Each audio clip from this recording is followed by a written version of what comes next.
Si Sajo ay isang talunang laging nare-reject ng crush dahil mukhang nasunog na basura pero nagbago ang lahat ng magdesisyon siyang maging digachad para siya naman ang habulin nito. Isang araw sa eskwela, patuloy niyang hinabol si Natsukawa na parang stalker pero sinabihan siya nitong nakakainis siya at pilit na umiiwas. Habang sinusundan nito, muntik siyang tamaan ng bola pero nagmintis at sinabi ni Natsukawang nangyari yon dahil hindi siya tumitigil sa pangungulit. Binalaan siya ni Natsukawa na huwag nang lumapit ulit kaya mula noon, nag-iba ang kilos niyang kinagulat ni Ashida, na best friend ni Natsukawa kaya naisip nitong baka may sakit siya. Pagkatapos ng klase, umalis si Sajo at nang isipin ni Natsukawang sinusundan siya nito, sinabi niyang pupunta lang siya sa banyong kinagulat ng lahat. Sa sunod na klase, tumayo siya mula sa tabi ni Natsukawa nang hindi kinukulit tulad ng lagi kaya nanibago ito. Tinanong siya ni Natsukawa kung saan siya pupunta at sumagot siyang bibili siya sa kafeterya kaya muling nagtaka ang buong klase. Isang pangit na kaklase ang nagulat at sinabing dati ay magpapakasimp siya sa harap ni Natsukawa at imbitahan patong sumabay sa kanya sa pagkain.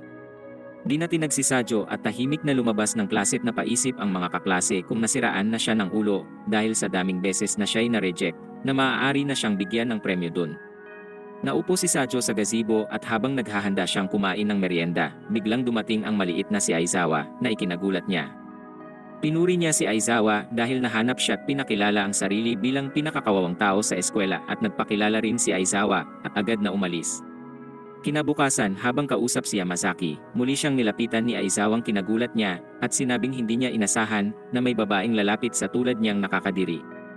Nang marinig ito, kinwelyuhan siya ni Yamazaki at sinabing di siya dapat pumupuri ng ibang babae maliban kay Natsukawa. Sumagot si Sajong si Natsukawa ay isang diyosa, kaya tinanong ni Yamazaki kung anong tawag sa maliit na nasa likuran nila at doon natahimik si Sajo. Habang patuloy ang pagtatalo nila, pumasok si Natsukawa sa klase at nakaramdam siya ng selos nang makita si Sajo, ngunit wala siyang sinabi. Pagkatapos nito, nagkaroon ng sports activity ang klase at habang naglilinis si Sajo pagkatapos ng sesyon, nilapitan siya ni Ashida at inakusahan siyang babaero, kaya nagtaka siya sa kung anong sinasabi nito. Sinabi ni Ashidang tila napapansin niyang tumitingin na ito sa iba dahil binibigyan niya ng atensyon si Aizawa, at idinagdag niyang si Aizawa ay matagal nang malapit sa isang second year na lalaki at matagal na rin silang magkasama ng ilang taon. Pinuntahan ni Sajo ang sinasabing lalaki at napagtantong hindi niya ito kayang tapatan kaya bumalik siya sa klase at napaisip tungkol dito. Tinanong ni Ashida ang iniisip niya at nang sumagot, dumating si Aizawa at sinabing gusto niyang sayangin ang oras nito. Napansin ni Ashidang may oras si Aizawa kaya tinanong niya kung bakit sila naghiwalay ng ex at nagulat ito kung paano niya nalaman yon. Sinimulang pagsalitaan ni Ashida ang ex ni Aizawa dahil sinabi nitong tapos na sila. Pero agad ding naging malinaw na hindi yun totoo nang sabihin niyang wag tong magsalita ng ganun tungkol sa kanyang ex bago umalis roon. Sinundan agad siya ni Sajo pero habang tumatakbo, nabangga niya ang isang babaeng paparating na natakot bago pa siya makapagsorry. Sa kanilang muling pagkikita, sinabi ni Aizawa na napansin niyang hindi nito binabanggit si Natsukawa, kaya sinabi nitong alam niyang hindi tamang pag-usapan ang ibang babae sa harap ng isa pa. Tinanong ni Aizawa kung gusto niya si Natsukawa, at nagtaka pa ang uslap kung paano nahalata kahit kitang-kita naman sa mukha niya. Sinabi nitong nagsisimula na siyang kalimutan yun dahil nasanay na siya sa pagkabigo kaya naman nagulat ito. Tinanong nito ang tungkol sa ex niya at ipinaliwanag nitong nakipaghiwalay siya roon dahil nagbabanggit ito ng tungkol sa ibang babae sa paraang ikinakaselos niya kahit pa alam niyang di rin naman seryoso ang sinasabi nito. Idinagdag nitong sinusubukan niyang ipadanas sa ex ang naramdaman niya at sinabi naman ni Sajo ang isang kwento ng pagkabigo mula sa nakaraan bago nakilala si Natsukawa. Dahil sa laging pagiging stalker, isang araw ay sinugod siya ng babaeng sinusundan kasama ang boyfriend nitong muntik na siyang gulpihin, pero dumating si Natsukawa para ipagtanggol siya kaya inilipat niya ang atensyon dito at sinimulang subaybayan. Tumayo si Aizawa at sinabing mas magaan na ang pakiramdam at sinabi ni Sajong magrereklamo siya kay Ashida para dito. Sinabi ni Aizawang huwag nang alalahanin yon dahil ginagawa lang ito ni Ashida para protektahan si Natsukawa at kinabukasan, nakita ni Ashida at Natsukawa si Aizawang bumalik sa ex. Sinabi ni Ashidang baka ang tunay na apelyido ni Sajo ay rejection dahil nabigo din kay Aizawa at sinubukang tanungin si Sajo tungkol dito, pero umakto siyang kumpiyansa kahit walang may gusto sa kanya. Nagulat sila at tinanong kung anong nangyayari sa kanya dahil parang mas kakaiba ito ngayon, pero sumagot siyang ang kakaiba talaga ay ang dati niyang asal. Pero hindi natuwa si Natsukawa sa bago niyang pag-ugali kaya binisita niya ito kinagabihan at tinanong kung may nangyari sa kanya, kaya naman nagtaka si Sajo kung meron talagang mali sa kanya. Sinabi nitong ang pagiging kakaiba niya ay normal, at ang pagtatangkang di maging ganun ay maswerdo't dumating ang kapatid niyang si Kaidi at nakialam, kaya inalok agad ni Sajong ihatid na si Natsukawa pauwi. Paglaon habang naglalakad pauwi, sinabi nitong hindi na niya ito susundan kahit kailan at mula ngayon ay magiging magkaklase na lang sila. Tinanong niya rin kung may mga kaibigan ba itong mas babagay sa kanya na ikinagalit ni Natsukawa kaya iniwan siya nito. Kinabukasan sa klase, napansin ni Ashidang mag-isa si Natsukawa at sinabi kay Sajong siya ang rason kung bakit wala ng ibang kaibigan si Natsukawa bukod sa kanila, dahil natakot ang mga kaklas nila sa pagiging stalker niya rito. Nang mapagtanto ito, pinunto ni Sajong kung hindi na siya lalapit rito ay magiging mas malaya na si Natsukawa sa ibang tao, kaya nagpasya siyang suportahan ito. Tumayo siya at naglakad palabas na iniisip ang sitwasyon at habang nagninilay rito, nakasalubong niya si Shinomiya na pinuno ng School Committee for Morals and Discipline at nagtanong kung siya ba ang nanakot sa junior nito noong nakaraang araw. Agad siyang humingi ng paumanhing kinagulat nito at tinanong kung ba't humihingi ng tawad. Sinubukan niyang umalis roon pero pinigilan siya ni Shinomiya at sinabing tila mababa ang tingin nito sa kanyang sarili. Binunyag niyang ang rason kaya ganun ang ugali ng babae nung nakaraan ay dahil basura ang tingin nito sa mga lalaki. Ngunit hindi pa rin siya naniniwala sa sarili at sinabing tiyak na magiging ganun din ang reaksyong matatanggap kahit sa ibang tao pa ito manggaling. Nais niyang umalis pero pinigilan siya nito at sinabing gusto niyang makipag-usap at pagdating sa student guidance room, nagkwento si Shinomiya tungkol sa mga problema ng mga miyembro ng committee at humingi ng payo sa maaari niyang gawin. Nagbigay siya ng mga solusyon at nang maghiwalay, tinanong nito ang pangalan niya pero ang sinabi rito ay Yamazaki. Kinabukasan habang papunta sa paaralan kasama ang kapatid, tinanong siya nito kung nakipag-usap na kay Natsukawa mula nang dumating. Sumagot siyang nag-uusap lang sila ng kaswal kaya sinabi ng kapatid na magiging ganap na talunan siya kung ganun lang lagi at habang naglalakad sila, nakita nila si Natsukawa at agad silang tumigil. Inabot niya ang gamit kay Sajo at sinabing iris ito, pero ang uslak ay nagpatuloy lang sa paglalakad na para bang kasali sa isang race walking competition. Pagdating sa paaralan, agad pinaalam ni Ashidang may problema siya sa pinuno ng Morals and Discipline Committee na ikinagulat nito. Pagkakita sa kanya, sinabi nitong gusto niyang makita ito sa lunch break, kaya nagtaka si Natsukawa kung anong ginawa niya at paglaon sa break, pumunta siya at dun tinanong kung bakit nagsinungaling tungkol sa pangalan. Sinabi nitong ang pag-alam ng pangalan niya bilang pinuno ng committee ay magdudulot lang ng problema kaya biglaan rin niyang binanggit ang pangalan ng kaklase pero sinabi nitong di maganda yon. Pinaalala nitong mag-ingat sa susunod kaya tumayo na siya pero pinigilan siya ni Shinomiya at sinabing hindi talaga yon ang tunay na dahilan kung bakit siya tinawag. Sinabi ni Shinomiyang ang junior na si Yuyu ay gustong humingi ng tawad sa pagtakbo nung nakaraan dahil sa takot at sinabing nais niyang itama ang insecurity nito sa mga lalaki.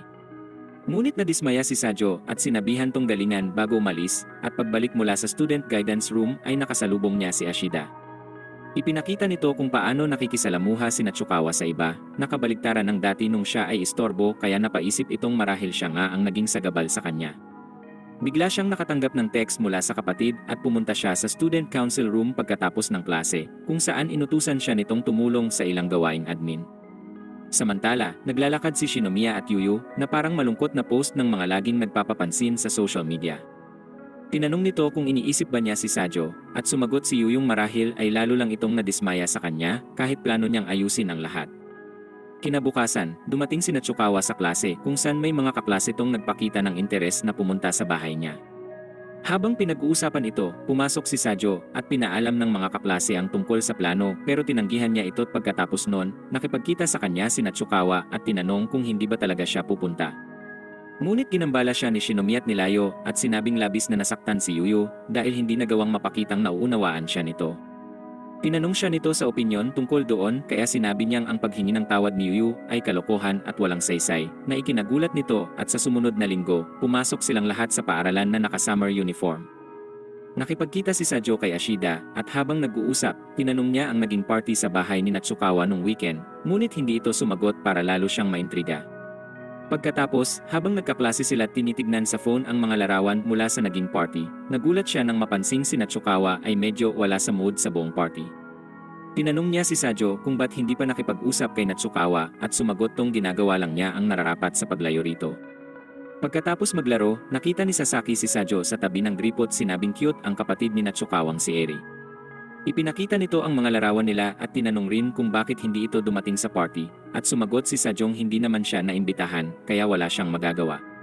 Habang tinitignan ng phone, nakatanggap si Sajo ng text mula kay Kaidi na sinabing di siya kailangan sa araw na yon, at napansin niyang di pa ito nakikita mula nung weekend, nakakaiba dahil hindi pa nag-usap ng ganon katagal. Pagkatapos nito, naupo si Sajo sa kanyang pwesto at nagtangkang kumain ng merienda, pero nilapitan siya ng uslap na si Yamazaki para ikwento ang karanasan niya sa bagong pwesto.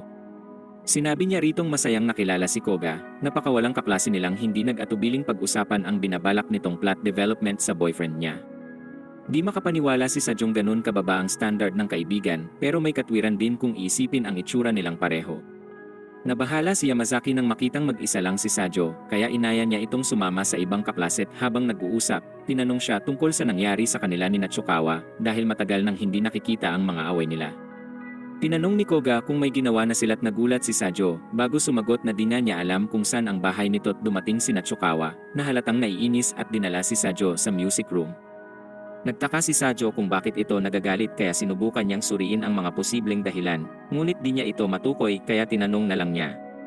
Sinabi nitong dahil kausap niya ang mga babae roong kinagulat ni Sajo dahil walang katwiran yun, kaya sinubukan niyang magtanong pa pero sinabi nitong wag nang intindihin yun at tumakbo palayo. Patuloy na nag-isip si Sajo tungkol sa nangyari, at habang kinakausap ni Ashida tungkol sa posibleng ibig sabihin ni Natsukawa, dumating ang isang gwapong lalaking nagngangalang Renji, at tinawag siya. Pumunta silang dalawa sa student council room, at sinabi ni Renjing na nalulungkot ang kanyang kapatid na babae dahil iniisip nitong siya ang dahilan ng pagbabago sa ugali ni Sajo. Nagulat si Sajo sa narinig dahil mula pa noon ay alam na nitong ang kanyang kapatid ay uslak at walang pakialam sa kanya, pero sinabi ni Renjing naghanda siya ng lugar sa rooftop kung saan nila ito maaaring malutas. Pagdating ni Sajo sa rooftop, nagulat ang kanyang kapatid nang makita siya rito dahil lumalabas na nilinlang siya ni Renjing pumunta roon kung saan inakala nitong makikita si Shinomiya. Tinanong siya ni Sajo tungkol sa sinabi ni Renji at nagsimula siyang magbigay ng kabalbalang paliwanag kaya sinabi niyang tigilan ito. Sinabi nitong matagal na niyang alam na tirano ang kapatid at dapat magpatuloy ito bilang ganun at hindi bilang pretensyosang babae gaya ng pinapakita.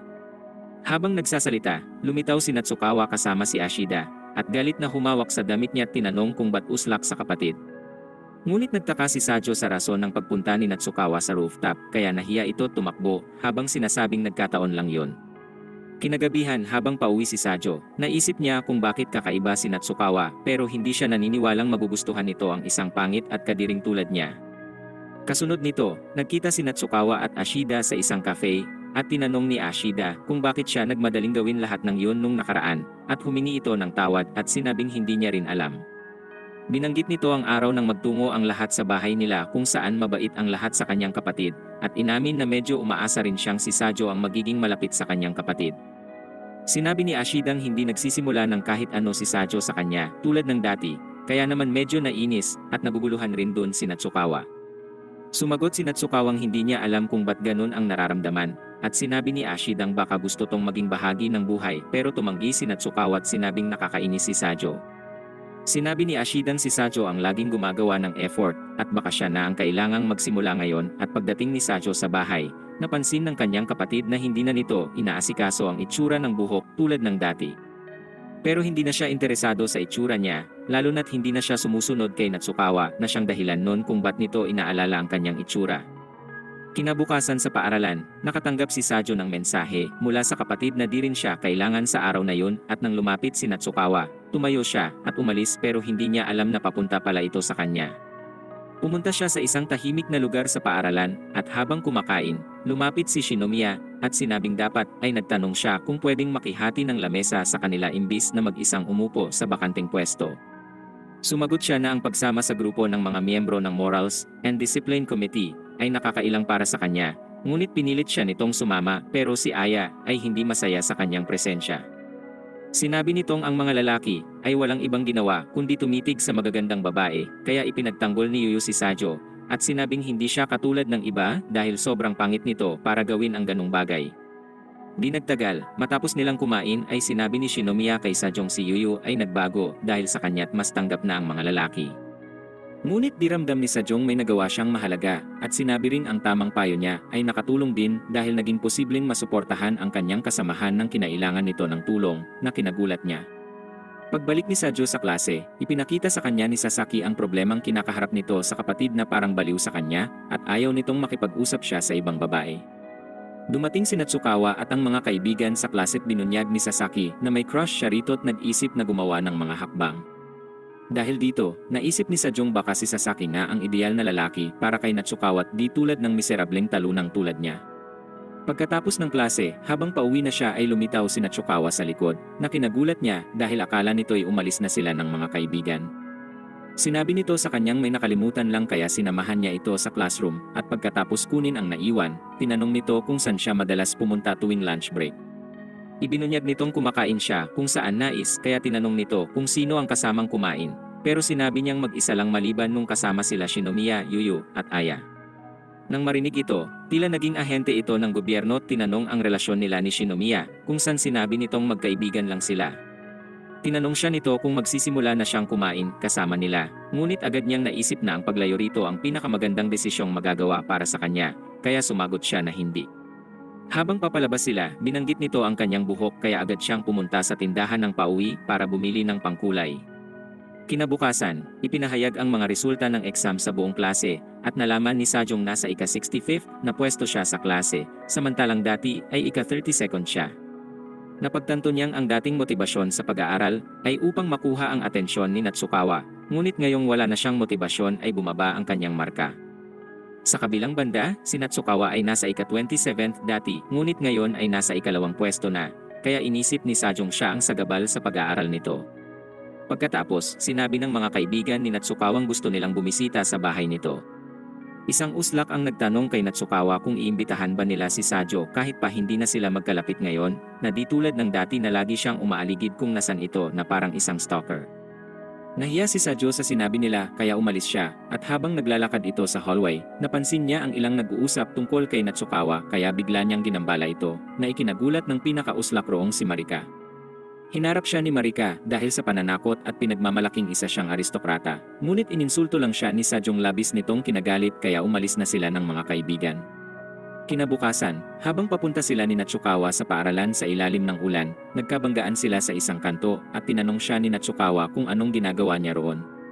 Tinanong naman ni Sajo kung nilalamig din siya, pero tila di ito apektado ng lamig kaya naisip niyang baka imahinasyon lang yon.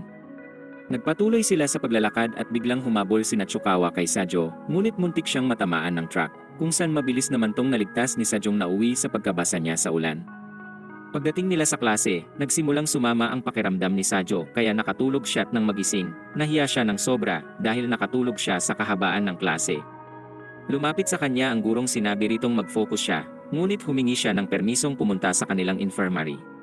Pero nang tatayo na siya upang umalis, bigla siyang bumagsak na nagdulot ng panik sa buong klase at agad siyang dinala sa infirmary, kung saan tiniyak ng nurse kay Ashida at Natsukawang magiging maayos ito matapos magpahinga.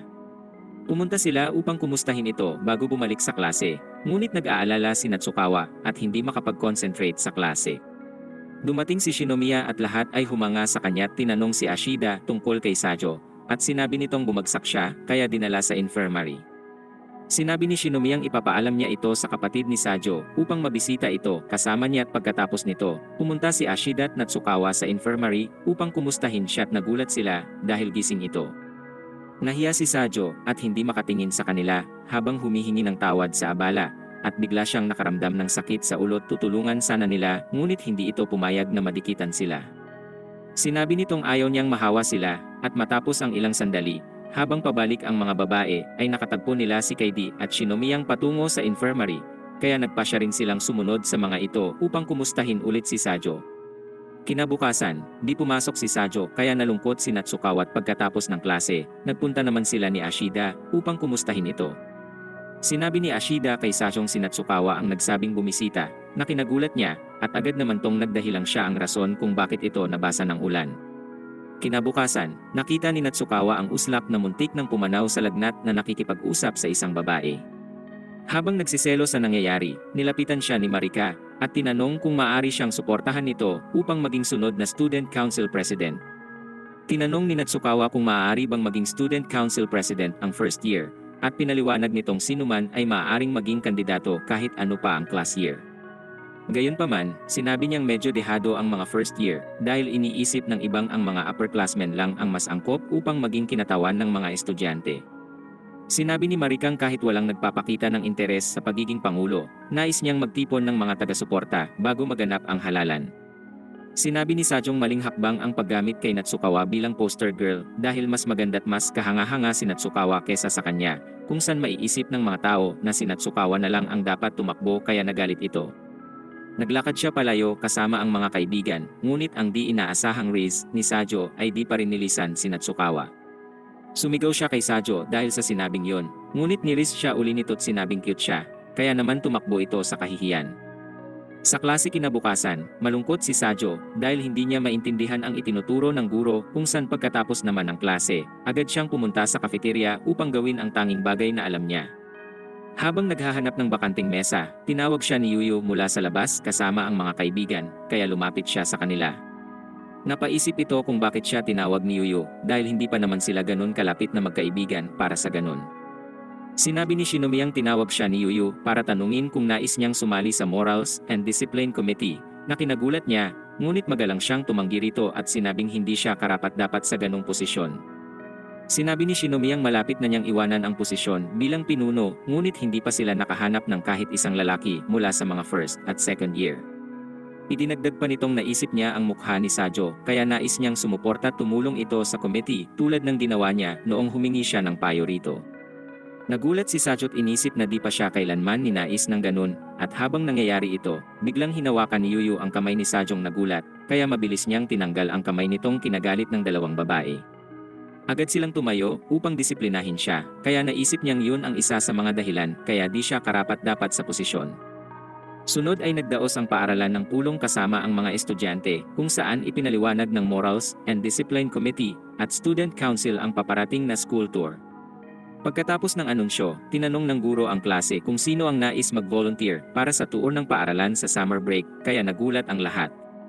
Walang nagboluntaryo kaya nagpasya ang gurong pumili na lang sa listahan ng mga hindi aktibo sa club at walang mga aktibidad sa summer break pati mga umuuwi ng diretsyo, kung saan nagkataon namang kasama roon sila Sajo at Natsukawa. Inirekomenda ng gurong maglaro ng rock paper scissors upang pumili ng mga kandidato at sadyang nagpatalo si Sajo upang maipasa kay Tabata ang papel, pero nalungkot si Tabata dahil dapat ritong isabay ang cram school. Si Natsukawa naman ang nanalo sa laro kaya siya, at si Tabata ang naging volunteer para sa kanilang klase. Pero nakita ito ni Sasaki, at sinabi kay Tabatang makipagpalit sa kanya, dahil di naman niya nais gawin yon, at gusto rin niyang makalapit kay Natsukawa. Nang matapos ang kanilang klase, tinukso ni Ashida si Sajong sila sana ni Natsukawa yon, ngunit hindi niya ito pinansin. Nagtrabaho ito sa isang bookstore nung summer break, at habang nililinis niya ang tindahan isang hapon, nakita niya ang ilang uslak na binubuli ang isang batang lalaki kaya agad niyang pinagtanggol ito. Tumawag si Sajo sa bahay ng batang lalaki, at hindi nagtagal ay dumating ang kapatid nito para kunin siya. Nang makita ito, nagsimulang uminit ang katawan ng talunang uslak dahil agad tong nahulog sa ganda ng babae. Nagpasalamat ang babae rito't sinabi sa kapatid na niligtas siya ng mabait na binatat na mula si Sajo't kinabukasan. Habang nakikipag-usap si Sajo kay Kaidi ay sinabi nitong narinig niya ang naging imbitasyon rito sa Morals and Discipline Committee. Tinanong ni Kaidi kung talagang sasali siya, ngunit sumagot si Sajong wala siyang balak na gawin yun dahil masyadong mabigat ang responsibilidad para sa isang walang kwentang katulad niya. Pagkarinig nun, inimbitahan siya nitong sumali sa Student Council na kinagulat ni Sajo, at dinagdag na malapit na siyang magretiro at ayaw niyang ipasa ang posisyon sa isang walang kakayahan. Agad naisip ni Sajo si Marika at sinabing wala siyang silbi, ngunit sinabi nitong magaling siya sa mga gawaing admin. Kaso ay duda pa rin si Sajo, pero sinabi ni Kaiding seryoso siya at gusto niyang pag-isipan nito ang bagay na yung kinagulat niya. Kinabukasan, habang nagtatrabaho sa bookstore, dumating ang kapatid ng batang lalaking ang pangalan rin ay Sasaki, at nag-aksaya sila ng oras sa mga boring na usapang wala namang may pakialam. Hindi nagtagal ay paalis na ito, pero bago yon, nagbigay siya ng regalo kay Sajo, at nang binuksan niya ito ay umaasa siya sa malaking bagay, ngunit nadismaya siya nang makita ang isang pocket square, kaya napaisip ito kung mukha ba siyang bata sa mata ng babae. Kinabukasan, bumisita ulit ang walang trabahong babae, habang nag-uusap, napansin ni Sajo ang kanyang bracelet na agad niyang pinuri.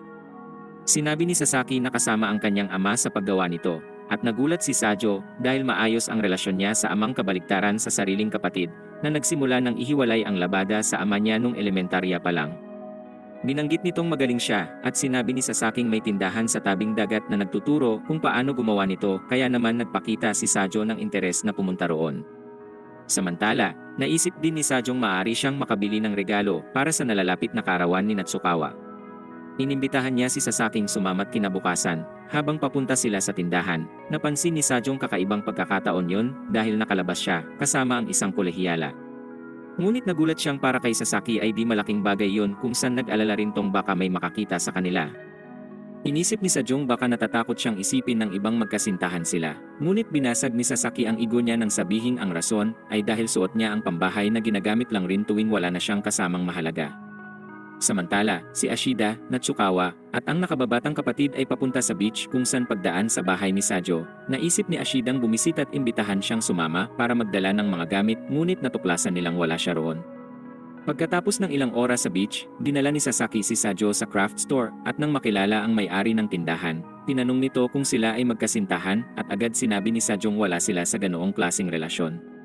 Inikot sila ng may-ari sa tindahan at ipinakita ang iba't ibang mga naroon at di nagtagal, tinanong nila si Sajo kung ano ang nais gawin pero di pa rin nito alam kung anong gusto. Sinabi ng may-aring dapat siyang magdesisyon ng maaga para mapadali ang proseso ng paggawa kaya nag-isip si Sajo at dahil napagtantong regalo ito para kay Natsukawa ay dapat siyang gumawa ng babagay rito. Habang siya ay nag-iisip, natukoy rin ng may-aring marahil ito ay isang regalo at tinanong siya tungkol rito. Sumagot si Sajo na para ito sa kaarawan ng kaibigan niyang babae kaya tinulungan siya ng may-aring pumili pero nahirapan pa rin si Sajong magdesisyon. Tinanong siya ni Sasaki kung gusto ba niya ang babaeng bibigyan ng regalo at kinumpirma niya yon kahit di siya gusto nito. Sinabi niyang bagamat ilang beses na siyang tinanggihan, di pa rin nawala ang nararamdaman dito kaya nais niyang magbigay ng regalo dahil siya ang dahilan kung bakit malaki ang nagbago sa sarili. Samantala, sa kabilang bahagi ng beach, si Ashida, Eri, at Natsukawa ay nagsasayat habang nag-uusap sila, napansin nila ang craft shop at nagdesisyong pasyalan ito. Habang nag-uusap si Sacho at Sasaki, napansin nito ang litrato niya sa dingding kung saan naka-elementary uniform ito, kaya tinanong niya kung may kapatid ito ngunit sinabi ni Sasaking wala siyang kapatid at siya ay isang middle schooler. Nagulat si Sajo dahil mula nung una ay inisip niyang nasa kolehiyo na ito dahil sa pangmatanda niyang hubog ng katawan. Di nagtagal, dumating sila Natsukawa sa craft shop, ngunit sa puntong iyon ay umalis na sila Sajo at Sasaki. Habang naroon si Natsukawa at ang kapatid, nakita nito ang isang tao na mistulang si Sajo kaya sinabi niya ito kay Ashida. Inisip ni Ashidang baka nagkaroon ng kadate si Sajo, ngunit sumagot si Natsukawa at sinabi niyang di yun posible. Pagbalik ni Sasaki at Sajo mula sa beach, nakatanggap siya ng mensahe mula kay Ashidang ipinakita ang mga larawan ni Natsukawa sa beach, at nagulat siya nang mapagtantong naroon din sila sa parehong beach. Ilang linggo ang lumipas, tinanong ni Sajo ang boss kung ano ang plano nitong gawin kapag umalis na siya sa trabahong yun, at sinabi ng boss na maghahanap siya ng kapalit at nakapaglagay na rin siya ng notice para dito. Pagkatapos ng ilang minuto, isang kakaibang babae ang dumating at agad nakilala ni Sajong siya si Ichinoshi, na isa sa kanyang mga kaklaseng laging mag-isa at katulad niya ring talunan. Sinabi ni Ichinosing naroon siya dahil nakita ang notice kaya nagulat si Sajo at inisip kung makakaya ba nito roon bago dalhin sa kanyang boss at nang makita nito, nakilala siya agad at tinanggap kaya naman nabigla si Sajo. Dinala ng boss si Ichinoshi sa asawa at nang makita, agad siyang binati ngunit hindi natuwa ang lola sa buhok ni Ichinosing pang Gen Z at inalok tong gupitan. Agad kinuha ng lola ang gunting para magsimula, ngunit mabilis na tumakbo si Sajo upang pigilan ito at sinabi ng lolang tinutukoy lang niya ang mga kondisyon ng trabaho. Nag-isip si Sajo ng dapat gawin at agad nakaisip ng ideya at sinabi kay Ichinosing narinig niyang mahilig ito sa mga libro at tinanong kung di ba sagabal ang buhok. Kinuha niya agad ang bag at naglabas ng clip na ginagamit nito para sa buhok tuwing naisipan niyang magbasa at nagulat ang uslak dahil yun ang unang beses na makitang ganon ang itsura nito. Napansin ito ng lola at iniwan na siya kinabukasan. Nakita siya ni Sajo sa bookstore at sinubukang makipag-usap pero hindi siya sinagot ng maayos nito kaya naman napahiya siya.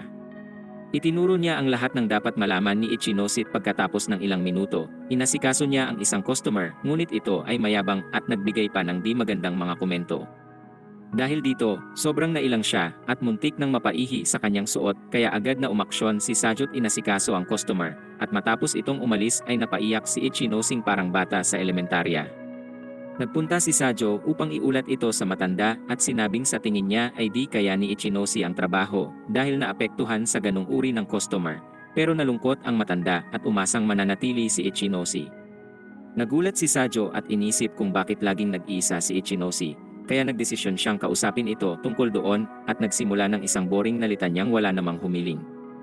Matapos nito, tinanong niya si Ichinoshi kung handa bang makiugnay sa mga customer dahil di siya angkop roon kung hindi.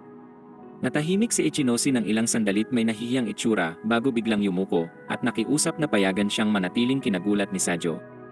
Sinabihan niya itong itaas ang ulo at tiniyak rin sa kanyang magtutulungan sila mula sa susunod na araw. Samantala, sa paaralan ay nakaramdam ng pagkadismaya ang kapatid ni Ichinoshi dahil hindi sila magkasundo ng kapatid kaya naman inalo siya ng mga kaibigan.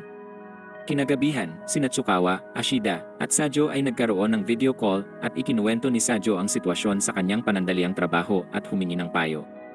Biglang naging ekspertong guidance counselor sina Tsukawang walang sertipikasyon at nagbigay ng mga walang kwentang payong tinanggihan ni Sajo. Naghanap si Ashida ng dahilan para umalis sa tawag para magkausap ang dalawa, pero nahiya si Natsukawa kaya nagdesisyon si Sajong umalis din bago pa matapos ni Natsukawa ang kanyang mga walang kwentang payo. Kinabukasan, bumalik si Sajo sa trabaho at humingi ng tawad kay Ichinoshi dahil sa pagiging uslak at nagsimula na silang magtrabaho at napansin niya ang pagbabago rito. Dumating ang isang customer at inisip niyang di ito kaya ni Ichinoshi pero nagawa nitong asikasuhin yon at nagulat siya kaya napatanong kung paano nito nagawa yon. Sumagot si Ichinoshi nanood siya ng mga video tungkol sa pagharap ng customer at pinuri siya ni Sajo na napaisip kung ba't gusto nitong magpatuloy sa trabaho kaya kinausap niya ito tungkol doon. Sinabi ni Ichinoshi gusto niyang maging independent na ikinagulat nito habang nagtataka kung ba't iniisip ito ng isang first-year student. Ipinaliwanag niyang gusto niyang lumayo sa kapatid na kinabigla rin niya dahil napagtantong ang kuya ni Ichinoshi ay mula sa Morals and Discipline Committee. Sinabi ni Ichinoshi mahal niya ang kapatid at dati silang malapit hanggang sa dumating ang babaeng ngayon ay pumalit na sa kanya. At doon naintindihan ni Sajo kung bakit mahalaga sa kanya ang trabaho. Para sa kanya, ito ang paraan para maging abala sa ibang bagay maliban sa kapatid na di na maaaring maging gaya ng dati dahil may kasintahan na ito. Nagdesisyon si Sajong tulungan ito upang gumaling sa trabaho at mula noon mas humusay siya at lalo pang nagkaroon ng motibasyon.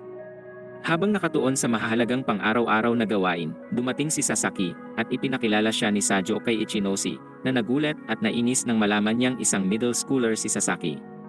Ilang sandali pa, iminungkahi ni Sajong magkasundo silang dalawa at sinabing si Ichinoshi ay mahilig rin sa mga libro kaya natuwa si Sasaki at nagsimulang magtanong ng iba't ibang bagay tungkol sa mga interes ni Ichinoshi sa libro.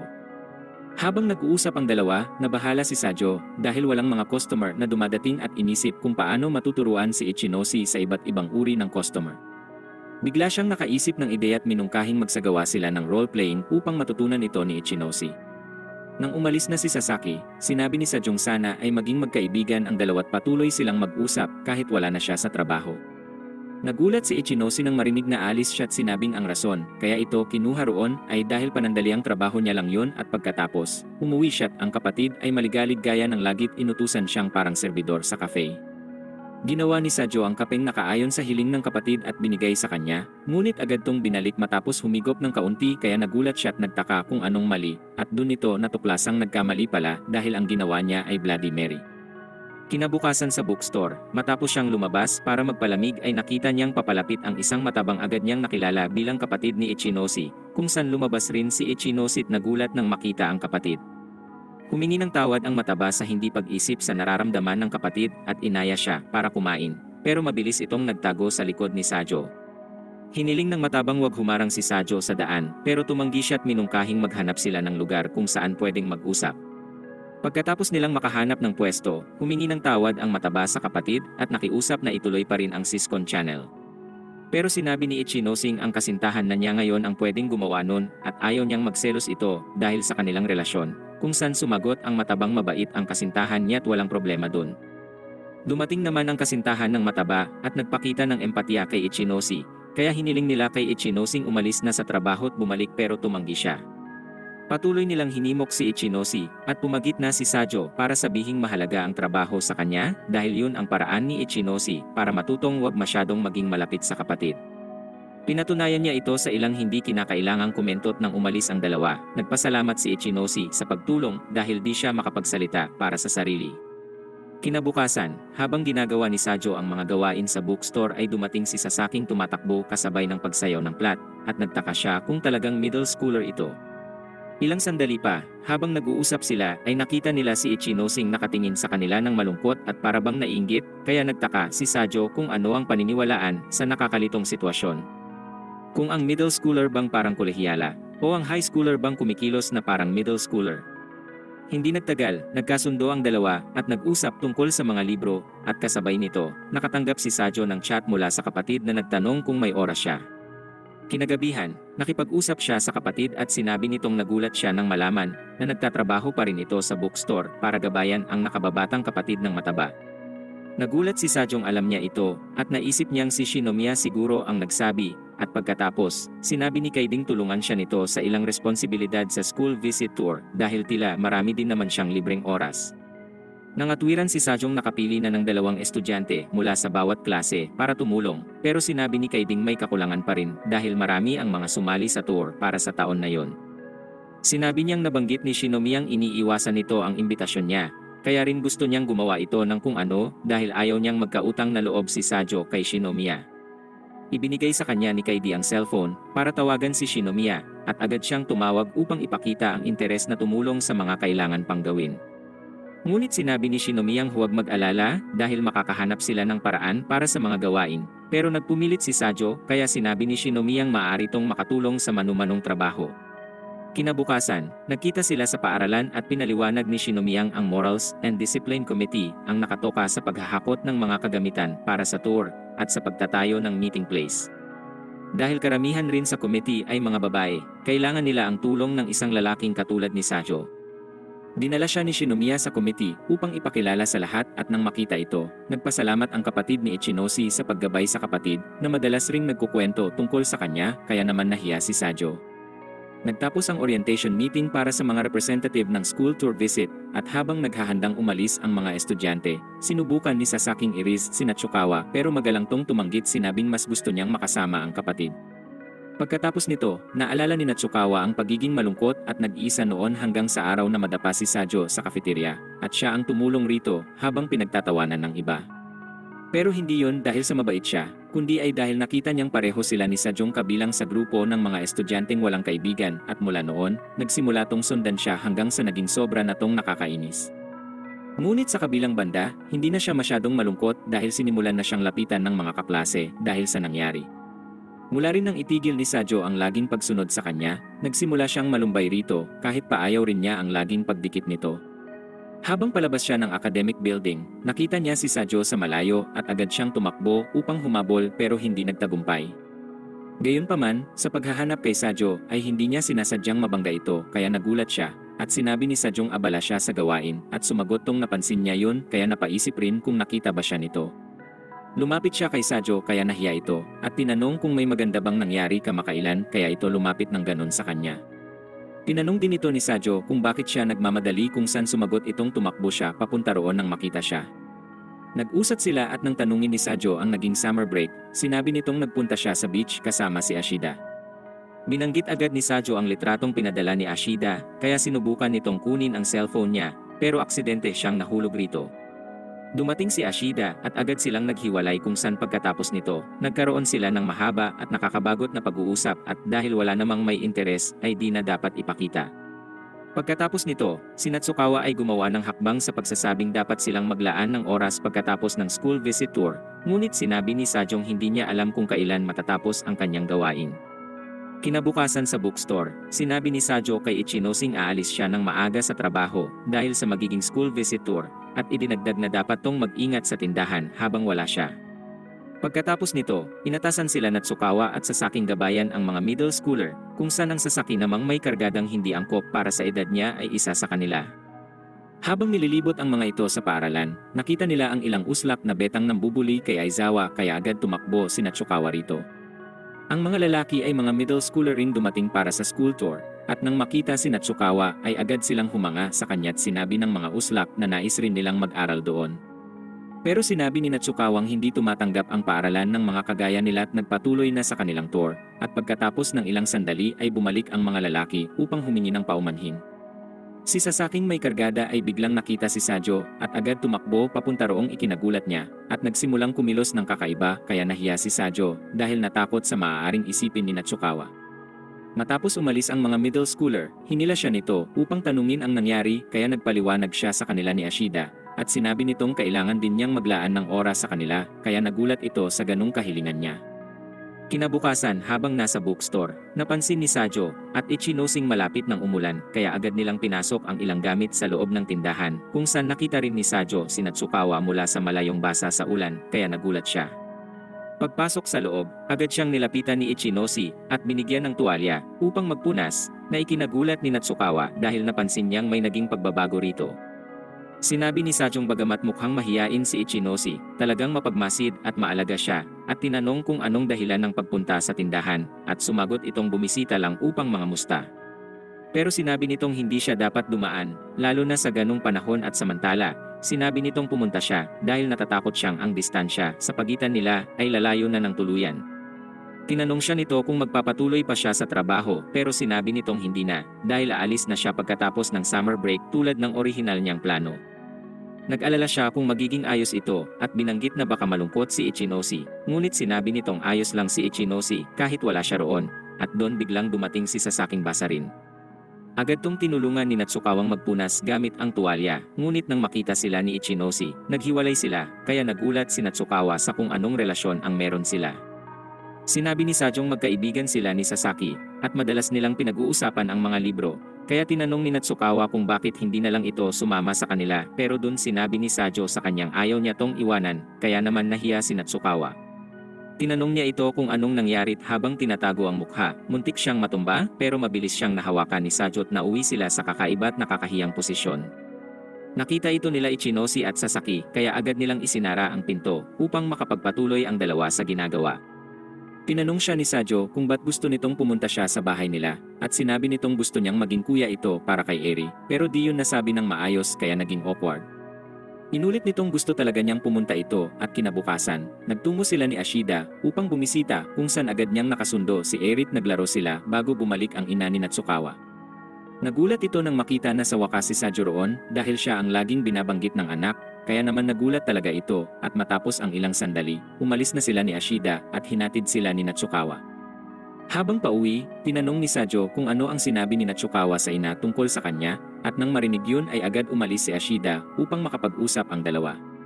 Ngunit ang talunang uslak ay sinabi kay Natsukawang maaari na siyang bumalik dahil wala na ang kaibigan pero nag-alok tong samahan pa siya. Sa kanilang paglalakad, sinabi niya kung paano nakatulong ang presensya nito sa buhay niya upang magkaroon ng kaibigan at maging masayang higit pa sa kanyang inaasahan kaya nagulat si Sajo. Ipinahayag ni Natsukawa ang nararamdaman pero hindi pa rin ito naintindihan ng uslak dahil hindi niya akalaing magkakagusto sa kanya ang babaeng pinapangarap lang dati at nagpatuloy na sila. Nagkahawak rin sila ng kamay sa unang pagkakataon at kinabukasan, nagsimula ang klase kung saan nagkita silang dalawa sa daan patungo sa paaralan at nagpatuloy sila sa masaya nilang mga buhay.